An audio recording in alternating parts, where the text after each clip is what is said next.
Malawi Today. Moni mahuispas mziko lama strangers London UK nano studio KwaZulu-Natal province Boma Devon mziko South Africa sa osodi Jumani Mazulu hapa 20 March 2026 titondi tu kuti madzulo ano tabweretsa nkhani zathu mwa tsatanetsatane maka pamene tikupitiriza kufotokozera zokhudzana ndi nkhondo ya dziko la Iran imene ikulimbana ndi Israel komanso United States of America. Lero tili mu ma episodes political about war and political unrest in the Middle East yomwe ndithu tinayamba pa October 2023 zaka zingapo zapitazo ndithu likungooneka ngati dzulo lija ma Hamas anakavumba mu Israel ndi kugwira akuluakulu ankhondo kumeneko ndi kukasunga mowakakamiza zomwe zinapanga ignite nkhondo yapakati pa dziko la Israel komanso ma Palestines gulu lija la Hezbollah komanso Hamas. Mosachedwetsera kulumpha kwa chaka cha 2024 in 2025 mwezi wa Juni dziko la Israel komanso United States of America anakavumbitsa nkhondo mu dziko la Iran yomwe inakhala masiku 12 ndi kuononga zinthu zochuluka kumeneku komanso miyoyo ya anthu. Mosakhalitsa mu chaka cha 2026 pamenepo tundi pa 28 February nkhondo idayamba. Tinena pano ndikuti tili masiku 21 3 weeks nkhondo yapakati pa dziko la Israel United States of America kuthibulana ndi dziko la Iran. Koma kuti tikupitiriza kufotokozera mu zigawo zosiyanasiyana nkhondo imeneyi kuchokera pamene idayamba kufika mu tsiku la lero. Lero lino chomwe tikufuna tifulumire kwambiri apa kunena ndiyo nkhani imene yangotipeza kumene kuti dziko la Iran khangati lachita chinthu china chakenso chodabwitsa kwambiri maola angapo apitawo pamene kukumveka ndithu kuti ini Iran anagwiritsa ntchito zidazina zake zachilendo kwambiri zomwe zidapangitsa dziko la Israel kukhala mu mdima wadzaoneni. Mama kali imene yabwangati breaking news, the moment the world changed forever. Iru ndi nthawi imene dziko lisinthe kusintha kosinthatu mpaka kale. Iran just activated phantom veil. Iran inabweretsa chimene chama hijabu ino amene mmadziwa tanthauzo la hijabu ndikuti chophimba chimene pa Chingereza amati veil. Nde veil imene amaitcha dzina lake phantom veil chophimba choti chimagwetsa mdima. Israel went completely blind for 9 hours and collapsed like never before.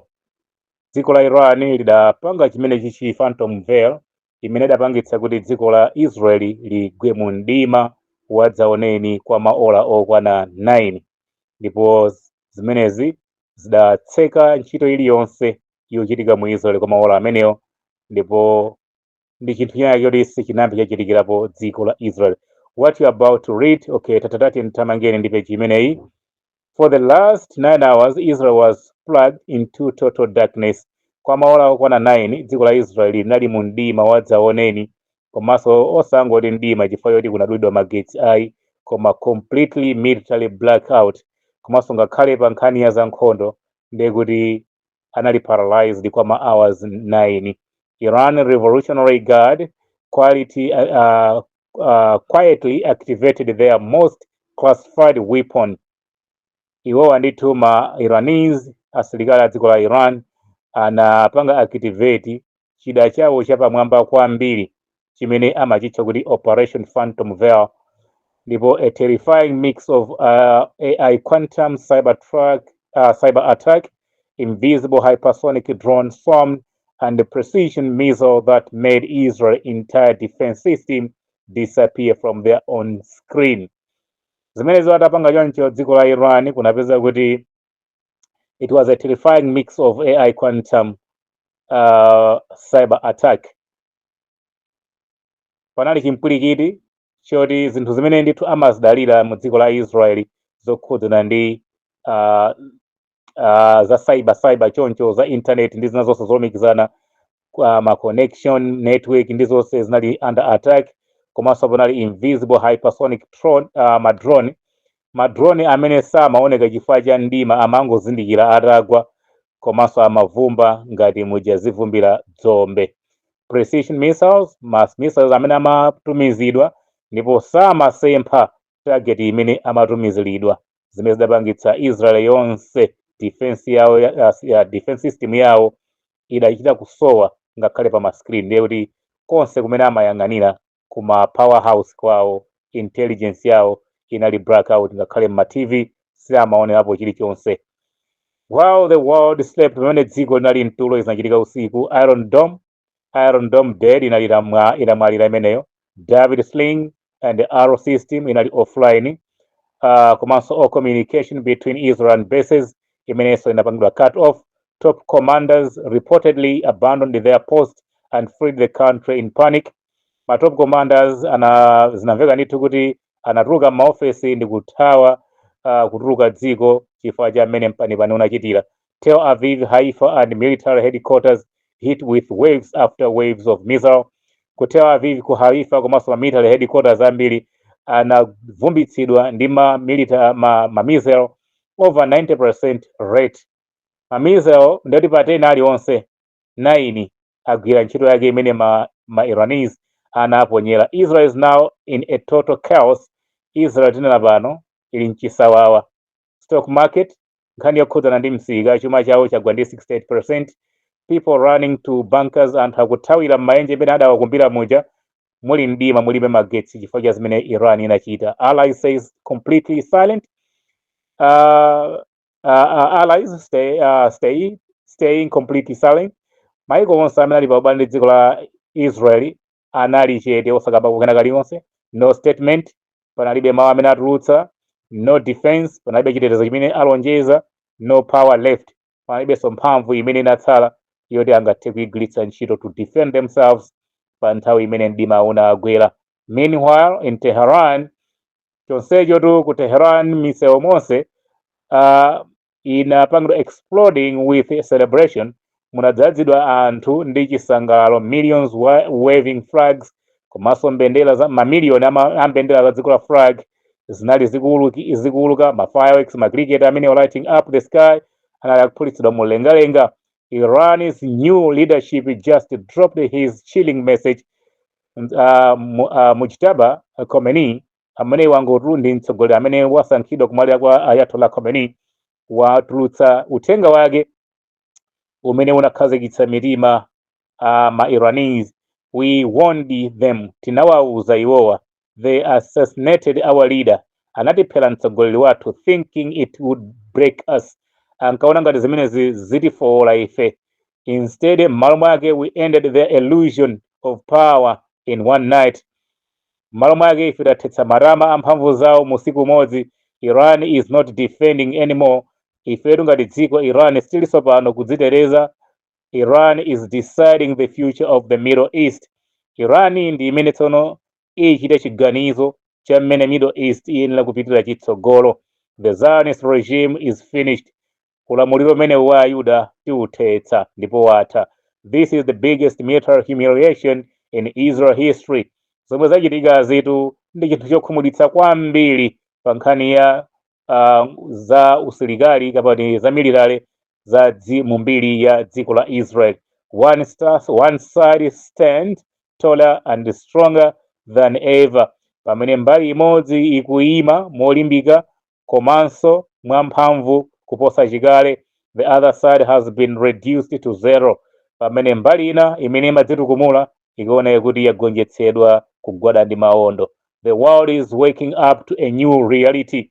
Dziko tuli kudzuka kuyang'ana chilungamo chenicheni osakhala bodza la mkunkhuniza lomwe takhala tikugayidwa nalo. Tatiye ndithamanginso page ina imeneyi ndi ya Al Jazeera, mwina anthu mungathe ngati tikupeka zimenezi. Kumene kuso kukuoneka kuti kuli nkhani ina yopatsa chidwi kwambiri komanso yodabwitsa, zomwe tikufuna tizipange compare ndi zomwe tikuona ku page ina imene tawerengayi, kuti kodi ndizoona adi kuti ku Israel kunagwa mdima 9 hours kufika poti zinthu kumeneko sizinali bwino mbali zonse. ayi umboni tiupeze makamaka pamene tikufuna tiwerenge. United States of America F-35 aircraft makes emergency landing after a combat mission over Iran. Akuti ndege za dziko la America zinatera mwadzidzidzi pambuyo poti zinapita kukachita combat mu dziko la Iran. Zimene zito amene akulankhula siwina ndi mtolankhani amene ndi mkulu wa asilikali ndi captain spokesperson amene captain Tim Hawkins. Ndiye kuti apa tikuwerenga uthenga umene ukuchokera ku CENTCOM amene iwo ndi spokesperson amene amalankhulira office imeneyi, dzina lake ndi captain Tim Hawkins. Ndipo tipitirire akuti an F-35 fighter jet from the United States has made an emergency landing at an air base in the Middle East after carrying out combat mission over Iran, according to US military officials. Ndiye kuti nkhani imeneyi ndi ma military officials a dziko la United States of America amene akufotokozera. The aircraft landed safely on Thursday and the pilot is in stable condition, said Captain Tim Hawkins, a spokesperson for the United States Military Center Command, CENTCOM.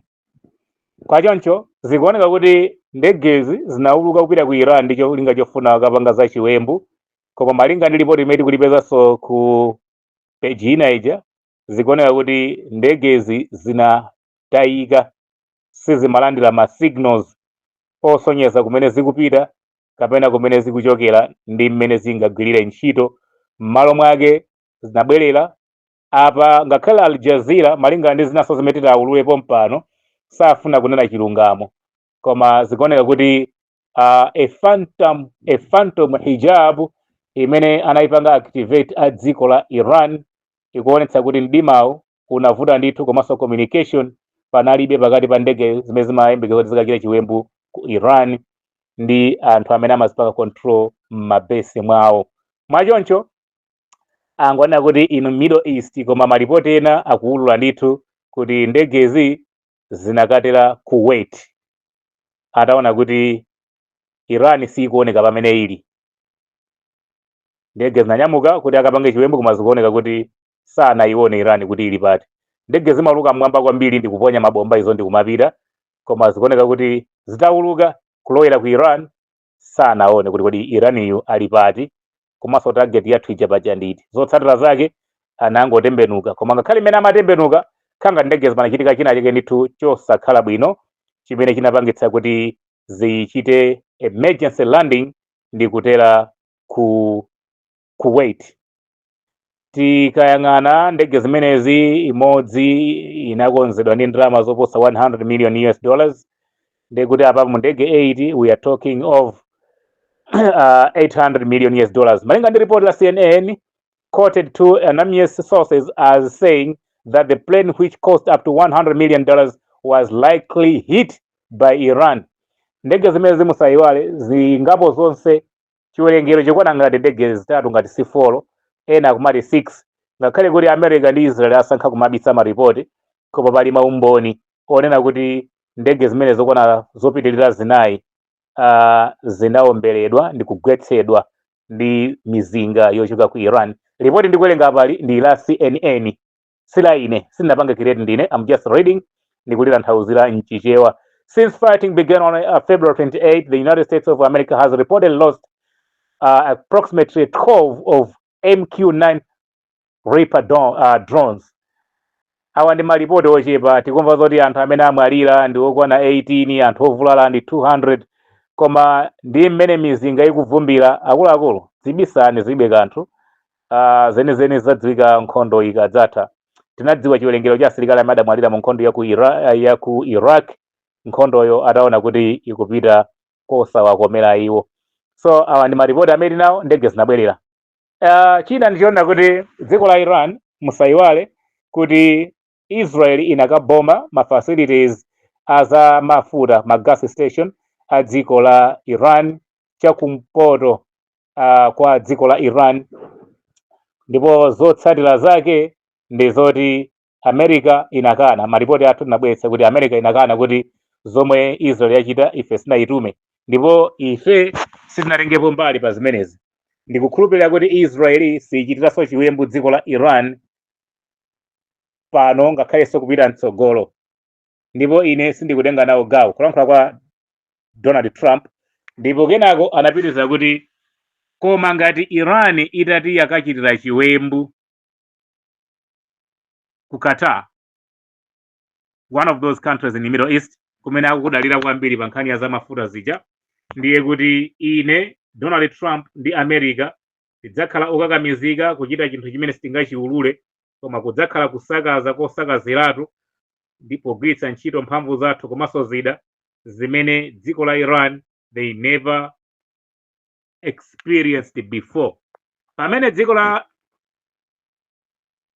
America amayembekeza kuti Iran ingathe kukaphulitsa ku Qatar, opposite dziko la Iran lero masanano pamene anthu ali mkatikati mwa chikondwerero cha Eid ku Middle East iko, ndiye kuti Iran yakaphulitsa ku Kuwait, ndi kumene akaphulitsa.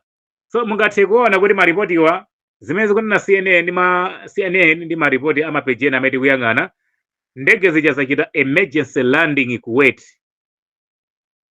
Iran imafuna kukaphulitsa ku Qatar, koma zotsatira zake yakaphulitsa Kuwait. Tikufananiziratu maumboni pamene timayipezera nkhani kuti ikhoza kukhala yoona. Ndege zinabwerera ku Iran pamene samayiona Iran kuti ili pati. Zinabwerera chifukwa chani? Iran inafanthamula phantom hijab imene inagwetsa mdima wadzaoneni ku Israel, komanso ngakhala adani ofuna kubwera kudzalowa mu Iran samayiona Iran. So mukayang'ana maumboni atatu akufanana. Za hijab imene Iran inapanga kupanga activate, kugwa kwa mdima, kusokonekera kwa network ndi communication ina iliyonse pakati pa asilikali ankhondo a dziko la United States of America mabesi mwawo komanso ku Israel, ndi kubwerera kwa ndege osachita chiwembu ku Iran, ndi kubwerera kukapanga emergency landing Kuwait, ndi kusintha kwa chiganizo kwa dziko la Iran pofuna kukaphulitsa ku Qatar ndi kukaphulitsa Kuwait. Mungathe kuona kuti ndegezi zimatsatidwa ndi china chake. This emergency landing imene ikutchulidwa apayi, komanso kuthamangira kunena kuti mapilot athu ali bwinobwino. Ayi, popeza ikufotokozayi ndi CNN, anthu awawa tatiye ntipireni peji ina tapeze kuti kodi awuzidwa zotani. CNN, Al Jazeera, BBC, CBC komanso tiyang'ane wireless ina, anthu amenewa ndiye kuti agwidwa kholingo malingana ndi mtolankhani wina wa dziko la Germany amene waulula ziwiri zitatu za chimene chikuchitika mu dziko la Israel makamaka pa ntchito ya utolankhani yathuyi. Ndiye kuti pali zinthu zingapo tingowerenga ripoti limene iye waing'alula ndi kuthawako ku Israeli kupita kumene sakudziwa kuti wapita kuti, ndipo wanena kuti ndili ndi maripoti ambiri ndikungodikira ndione chitsogolo cha nkhondoyi, koma kuti pa moyo wanga kukhala kwa ku Israeli pali zambiri zimene ine ndinaona. Ndiye kwa choncho iyeyu akuti tiyamba kuwerenga ripoti limeneli, leak of a secret email from the Israel Broadcasting Authority. Chang'ambika chisalu chachucha pamene zinsinsi zimene zaululika kudzera pa tsamba la email kuchokera ku Israel Broadcasting Authority, nyumba zoulutsa nkhani za dziko oyendetsa ntchito zoulutsa nkhani mu dziko la Israel, about censorship controls on image of Iran missile strikes on Israel. Mamaka zokhudza ziletso ndi kutchingatchinga zimene zili zotsatira za mamissile ochokera ku Iran amene akugwera mu dziko la Israel. This email was published by a German journalist. Email imene iyi yang'ambika waing'alula mtolankhani wa dziko la Germany pamene akufotokoza kuti 6 censorship, pali ndondomeko za khambi zokwana 6 management instruction imene ayika mu instruction mayendetsedwe awo azintchito za kuulutsa uthenga mu dziko la Israel. Number 1, Iran should not be informed of the location of the target. This is something Iran needs for its future attack. Musamalembe ndi kuulutsa chilichonse chokhudzana malo amene mamissile amenya ndi zomwe zachitika pamenepo, chifukwa Iran ikadziwa ndiye kuti adziwerenga kuti malo amene tathana nawo ndipo adzipanga plani ya malo ena. Number 2, publishing ridiculous images caused frustration among the Iran people and military forces. Alamulidwa amawayilesi amenewa kuti adzijambula zithunzi kapena somwina kuwonjezera kumene zina zoti palibepo za mmene Iran yasakazikira kuchuluka kwa anthu amene aphedwa komanso mmene anthu avulalira ndi mmene Iran ikuvulalira mu nkhondo imeneyi. Zimenezo ndithu komanso asilikali ndi military bases ridiculously zimenezo mudziwonjezera ndi kuwulutsa. Publishing image that do not contain a lot of fire, komanso zikafika ku Iran ku Israeli kuno ndeti mungathe kumatulutsa zithunzi zimene sizinaonetse kuti malo ayaka kwambiri kapena aonongeka kwambiri. Number 4, image that do not reflect the extent of the damages should be published. Zithunzi zimene sizikufotokozera kwambiri za kuonongeka kwa chuma kapena zinthu malo amene Iran yaphulitsapo, zithunzi zimene zizi zingathe kuwulutsidwa. All journalists, number 5, ndekuti all journalists and media representatives are required to comply with these rules. Atolankhani onse komanso owayimirirawo akukakamizika kutsatira malamulo amenewa, and their license will be revoked if they are violated. Ndipo malicense yawo adzang'ambidwa ndi kugwiritsidwa ntchito ngati matishu ngati sangasamale za ngodya zimenezi. Ndipo number 6, disclosing the real effects of Iran attack is absolutely prohibited. Kuwulula zenizeni za chimene Iran yachitira dziko la Israel pa nkhondo imeneyi strictly absolutely zoletsedwa, ungathe kukhala nazo kundende zimenezi. Ndipo akunena kuti admit not, dziwani kuti this is the psychological war. Iyi ndi nkhondo imene afuna kuwasokoneza anthu mnzeru powauza zinthu zabodza kuti inu ndine tidzitsatira ndi kukhulupirira zinthu zabodza, kumaona ngati things are still okay that side. Komanso part of the war, komanso the gawo limodzi lakamenyedwa ka nkhondo iyi, tactic imodzi imene agwiritsa ntchito ma Israel mu nkhondo imeneyi ndi kupereka mauthenga abodza. I will comment on this near future, looking at its history and how it has developed over time. Zimene zizi ndizang'alula kuposa apa, ndikungodikira ndithu kutsogolo kuno kuti ndione kuti zinthu ziwiri zikhala bwanji. Mtolankhani ameneyi ndi ku German atalembalemba zimene pa email yake kuidelita iyeyo kung'ambika kung'amba mtambo kumalowera kumene akukudziwa mwini wake.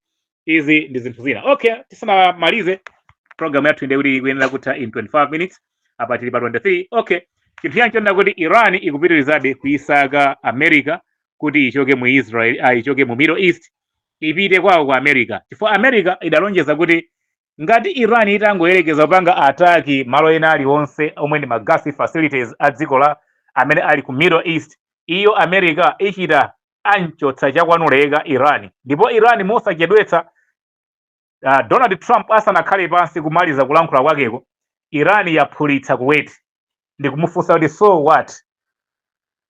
So mati ife tikaphulitsa ene gas facility ku Middle East, iwe utionetsa chakwanuleka. Chimene Iran ikufuna okondomvera ndi choti America ikwiye ndipo iyambe kumenya nkhondo kuchokera kwa America. Apapa malinga ndi kafukufuku athu zikusonyeza kuti Iran ili ndi zida zoopsa za nuclear zomwe safuna kuzigwiritsa ntchito pophulitsa ma facilities aku Middle East kapena ma military bases a dziko la America amene akupezeka mu Middle East kapena kuphulitsa ku Israeli. Chifukwa chake ndi chodziwika bwino kunena kuti zotsatira za ma nuclear weapons ngati atati awagwiritse ntchito sangoononga military base yokha, koma aliyense mu Middle East zotsatira za mafungo amenewo zizampanga effect. Ndipo ngati ataziponya ku Israeli ndi kuti zingathenso kuvulaza anthu amene akupezeka ku Lebanon, Syria, komanso Palestine, Jordan, ngakhalenso ku Egypt. Chifukwa chonena kuti zida zinzopsa kwambiri zikaononga pamalo, fungo ndi zotsatira zake sizimathera pompo, zimayenda mitunda italiitali. Chimene Iran ikufuna ndi choti ayikuse America ichoke mu Middle East, atuluke bwinobwino, Israel ikhale pa idle. Iweyo takhala chete wachepa, amene ndikuafuna ndi achimwene akowa, iweyo takhala chete. Famangompatsa ma blackout, kumphwasulira Ben Gurion, kuononga izi, iwe sinofuna kuti zimenyana, ndifuna ukhale chete, achimwene akowa anyamule katundu wawo adzibwerera kwa America. Ngati ili nkhondo ikhale pakati pa iwowo ndi ife kuchokera kwa America ako, ndi cholinga choti ngati Iran itawulutsa mzinga umene ndi nuclear pa distance ya 5800 kilometers from Iran kukagwa ku Washington. Akudzoti ngati ali mafungo ndi zina zonse zizakupwetekani inuyo kumeneko ku America as a continent.